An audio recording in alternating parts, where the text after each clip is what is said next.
ಇವತ್ತಿನ ಟಿಪ್ ಬಂದು ghee water. So ಇದನ್ನ ಹೇಗೆ ಮಾಡೋದು ಅಂತ ಹೇಳ್ತೀನಿ. ತುಂಬ ಸಿಂಪಲ್.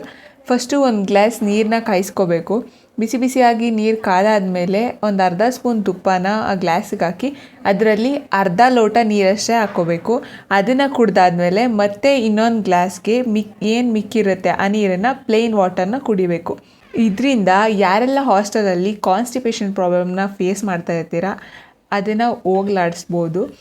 ಅಕಸ್ಮಾತ್ ನಿಮ್ಮ ಹತ್ರ ತುಪ್ಪ ಇಲ್ಲ ಅಂತ ಅಂದರೆ ನೀವು ಹರಳೆಣ್ಣೆ ಬರುತ್ತೆ ಅಲ್ವಾ, ಅದನ್ನು ನಿಮ್ಮ ಬೆಲ್ಲಿ ಬಾಟನ್ ಅಂದರೆ ನಿಮ್ಮ ಒಕ್ಕಲಿಗೆ ನೈಟ್ ಟೈಮ್ ಹಾಕ್ಕೊಂಡು ಮಲ್ಕೊಂಡ್ರೆ ಆಯಿತು. ಈಗ ನೀವೇನಾದರೂ ತುಪ್ಪ ತಿನ್ನೋಕ್ಕೆ ಇಷ್ಟ ಇಲ್ಲ ಅನ್ನೋರು ಈ ಥರ ಮಾಡ್ಬೋದು. ಸೊ ಎಸ್, ಇದಿಷ್ಟು ಇವತ್ತಿನ ಟಿಪ್. ನೆನ್ನೆ ಬಟ್ಟೆ ಒಗೆದಿದ್ದೆ ಅಲ್ವಾ, ಆ ಬಟ್ಟೆ ಎಲ್ಲ ಒಣಗಿದ್ವು. ಅದನ್ನು ಬಟ್ಟೆ ಮಡಚಿ ನಾನು ನನ್ನ ಫ್ರೆಂಡ್ಸ್ ಎಲ್ಲ ಆಟ ಆಡ್ತಾಯಿದ್ವಿ. ಆಟ ಆಡಿ ಮಲ್ಕೊಂಡ್ವಿ. ಮಿಸ್ ಮೇಟಿ ನೆಕ್ಸ್ಟ್ ವಿಡಿಯೋ. ಜೈ ಮೋದಕ್ವಲ್ಲ.